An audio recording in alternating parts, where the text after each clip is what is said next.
And well, dude, and I do have my Metal Pounders card right here because I am a fan. And an Impact is imminent t-shirt. That's pretty fucking cool. Dude, I love the Impact. Impact was great.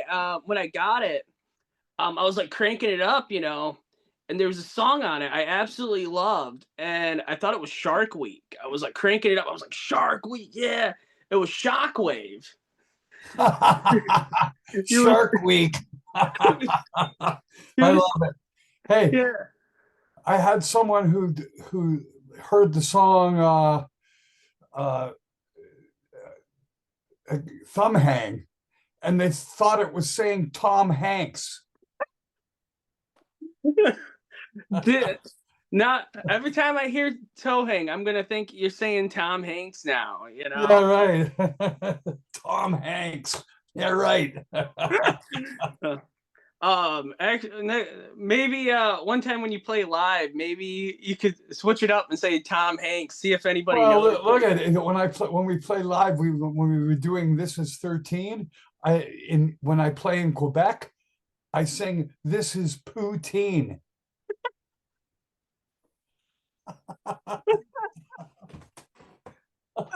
Oh, I love it, man. Dude, that's great. That's great. Oh, and then So, of course in the old days when we used to play Blood on the Ice, we called it Bugs in My Rice. oh, dude, love it, man. I mean, Blood on the Ice, man. That's one of my favorites, man. Bugs in my rice. Oh man, love it, man. That's so cool. That's so funny. So dude, speaking of Blood on the Ice, man, you a big hockey fan? No, not really. So who came up with Blood on the Ice then? Well, what actually happened was I got the guy who was in the movie that was drinking beer through his nose, Mad Dog. Yeah. He came over to my house one night with back when VHS tape, right? And he had like a 2 hour compilation of nothing but fights. So I'm sitting there watching it, and then I started writing down everything that the announcer was saying. We got, what I mean? They're jammed in the corner, like whatever.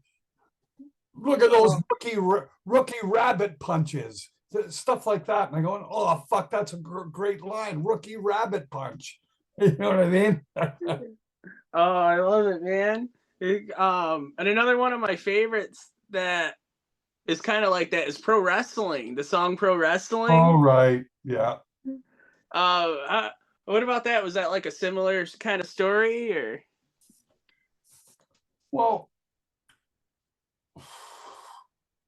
we were kind of fans. We've been kind of fans. We were kind of fans. At least our old bass player was big fans of the world wrestling stuff, right? And there was a piece of music, and it was quite complex, actually, the entire piece of music. So it needed some kind of, I don't know, some kind of fucking concept, because and it was long. So we needed a lot of descriptive stuff in it. And then we started talking about wrestling, and then all of a sudden I realized that the courses could go pro wrestling, and I'm going, okay, well, you know what? Let's just do a song called Pro Wrestling. And then, of course, with all the different moves, and made great lyrics, for that specific song.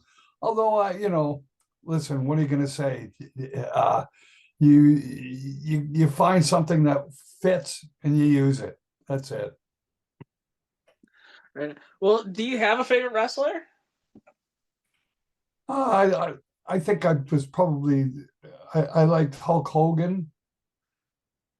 It's interesting because back in the 80s, we just happened to be in this Chinese restaurant in Boston, and and Hulk Hogan was there, and a few of the other wrestlers.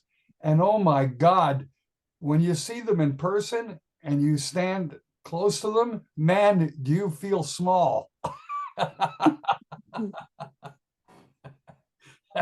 I mean, these guys are well over 6 feet tall, way, and 6 feet wide too. Oh man, dude, that's pretty cool, man. I love it. I love it. And another one of my favorite songs, man, Mothra. Man, Okay. yeah. So I mean, probably obviously inspired by Mothra. You a big Mothra fan? Well, I think that we're fans of the Japanese horror movies, really. I think all of us as kids, if you were born in the 50s and 60s, of course, the Japanese horror movies were classic stuff, man. You got to watch them, right? Rodan,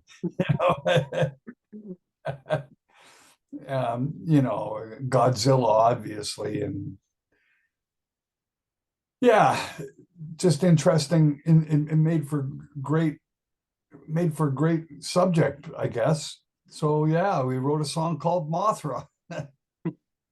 Well, see, that's the thing I love about Anvil is you sing about the stuff I love: hockey, pro wrestling, Mothra. I mean, like, what band does that? You know? Well, that's a good question, and there's a lot of criticism that comes with it too. Well, You might find, see, that's what I'm saying. What I'm saying is, one person's gold is another person's garbage. You know what I mean? And vice versa. So it's just the way it is. What are you going to say? Some people get so bent out of shape about subject matter that they don't realize that because they've had such an emotional response, that's a good thing. It means that it's actually meant something. It's when you don't get any reaction that's the worst. You're better off having a reaction like, oh my God, who's going to write a song about that? Yeah, exactly. That's the whole point. Who's going to write a song about wrestling? Somebody who likes wrestling. How about that? yeah. For people who like wrestling, and there's plenty of them. You know what I'm saying? It's like I overlook the stupidity of some of for sure, of the negativity, the stupidity and negativity that is out there for almost all bands. Everybody's under scrutiny because that's what it means. You're an artist, you're under scrutiny. And if you can't handle it, don't fucking be an artist. Oh man. Well, Anvil is my gold, so I could. I So mean, yeah, I you find that's gold. Well, to some people it's garbage. So that's the way it goes, man. And sometimes it's just an emotional response to a lyric. There have been people like, who the hell do these guys? What are they going to write a song about wrestling? Why? yeah. Like, why anything? In the earlier days when it was, I guess, in style to write very, very risque and suggestive lyrics. Then of course everything that happened in the early '80s with all the Tipper Gore and all that shit, putting warning labels on albums and stuff. A lot of the stuff was done to get attention, and that's what it was done. Not it was because anybody really believed in those things, but I think most of it was, let's write really, really nasty lyrics, and then people will take notice of us. I mean, it still goes on, doesn't it? So Yeah. Yeah. Well, dude, I also gotta ask, man. Some of the first times I've ever heard Anvil's music was in Sleepaway Camp 2 and Sleepaway Camp 3 with Straight which Between the Eyes. which were bootleg fucking use of our music. Isn't that lovely? Well, yeah, no, no, no, not really. Well, But that's it's as crazy as it sounds, it's true. We were never informed that they were using our music in those movies, and we were never paid.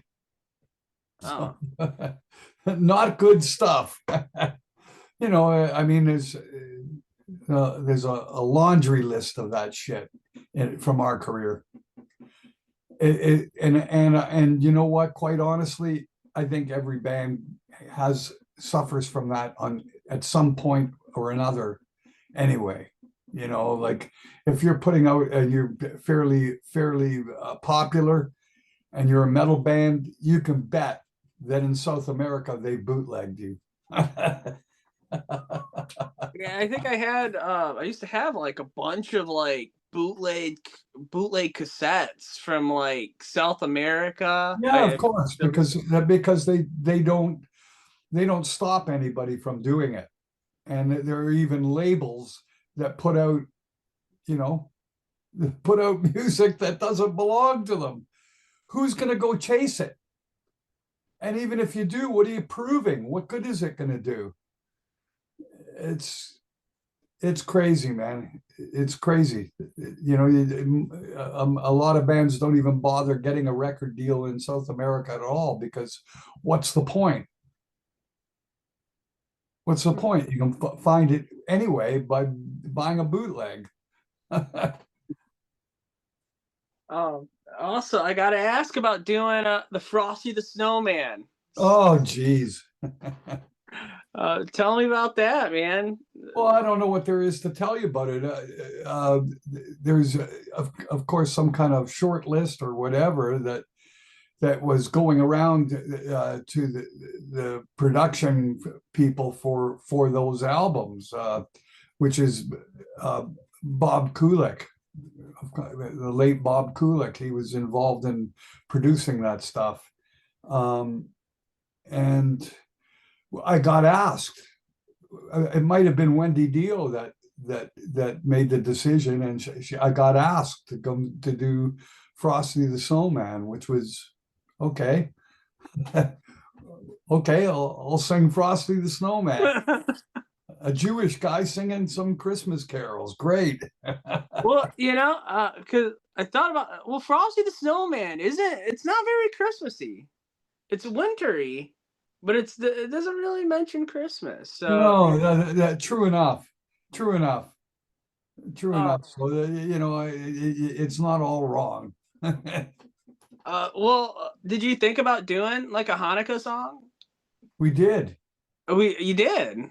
Yeah, the CBC of the Canadian Broadcasting Corporation here they had us come out and do a live in the studio recording of Hanukkah oh Hanukkah, and it's look it up. It's on the internet. It's been there for good 15 years, easy. I was not aware of this, man. And like, and Well, I, Hanukkah. po- I post it. I post it every year at Christmas, at Hanukkah. I post it every year. Um, you know, it's actually quite remarkable, really. It's a metal version of a song, and it's actually quite remarkable, really, because what you can do, what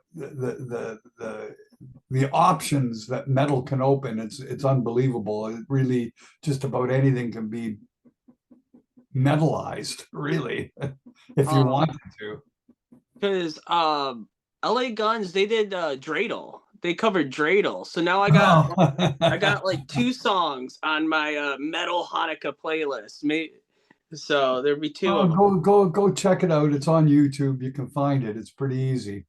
You just put Anvil Hanukkah, then it'll show up. I wish I would have known this like a month ago, man. Like, oh man, I that is so cool. That is so cool.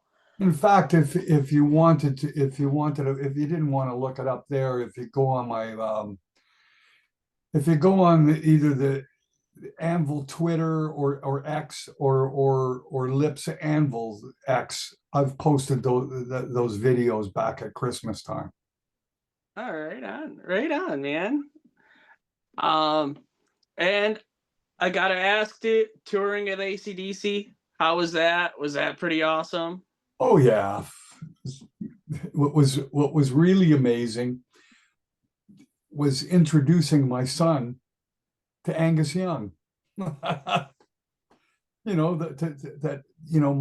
7 or 8 year old son met the guys from ACDC. That was a Oh, bigger pleasure to me than even doing the show. uh, what was the height difference? Like how, like towards your son and Angus Young, are they like kind of like because Angus is a pretty Oh, short they're guy. just over 5 feet tall. They're not they're not They're they're not midgets. They're well, not. they're like they're my height because I'm like five. I think I'm like right. I'm at the same height as them, and I'm a pretty short guy. How So tall are you? like 5'2", 5'3". Yeah, yeah. They're about 5'2", 5'3", something like that. So I mean, so like, why? It's How not. about? I mean, what does that mean? It just means that they're short. So what? Well, I think it's. I mean, it's cool because, um, for like meeting bands, because like I feel like I'm like a shorter guy, but for some reason, a lot of like rock stars, especially from like the '80s, they're kind of like around my height, which is awesome because I'm always like we're like the guys in Creams, right? Like we're like the same height, and in ACDC, like we're all the same height, so it's awesome because I always feel like I'm short, but then I like meet other, you know what I mean? I guess I I'm not I'm not particularly tall, so I, I don't really take I don't really take notice of that stuff. Not honestly, you know. Dio was quite short. I think he was lucky to be 5'2", maybe. Short guy. Rockers, man, they're short. They were short. We're rock and roll, man. You know, the the shorter you are, the harder you rock. Oh, then again, there's the drummer of Judas Priest is a good 6'4". You know, Uh, and they then come Joey in Ramone, all different sizes and shapes.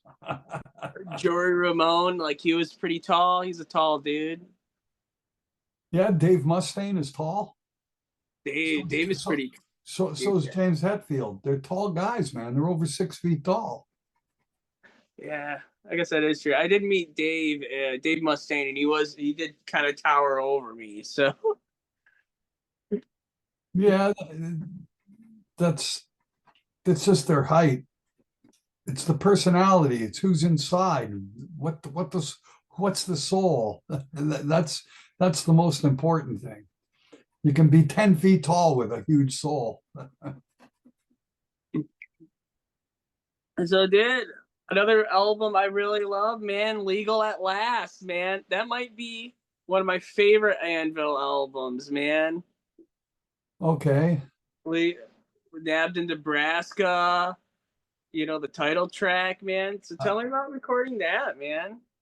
Was because you kind of had like a theme going on. yeah, kind of. But Legal at Last has a lot of stuff about the environment. That album was a lot about environment because that's what was kind of going on in the at the that specific point in time. It's just a lot of discussion about environment and what we're doing about it and what should be done about it and subject matter like writing a song called Gasoline. you know Oh, which is at the which is pretty much at the heart of all of the problems on this fucking planet. yeah, yeah. And I got a machine shop May 10th. I'm gonna Yeah, be we're there. looking forward to that. We've been trying to get a gig there for 12 years, easy. And for whatever reason, either we either it didn't coincide with when we wanted, when there was an opening at the club, what day of the week, and when that opening was, or it just it took a long time before we got that gig. So now we're finally up there. The first time that I can recall being there. But we'll see how that goes. I'm, Oh, I'm it's gonna actually pretty excited about it. I think there's a lot of people talking about it. A lot of people want to come see it because, like I said, we haven't been there yet.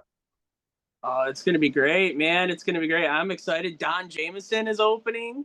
I Yeah, what a great guy that guy is. um I don't know if you ever heard this, but he covered "Baby Got Back" by Sir Mix-a-Lot. No, I haven't heard that. He covered it, and it's like to the tune of "Yankee Rose" by David Lee Roth. Yeah, man.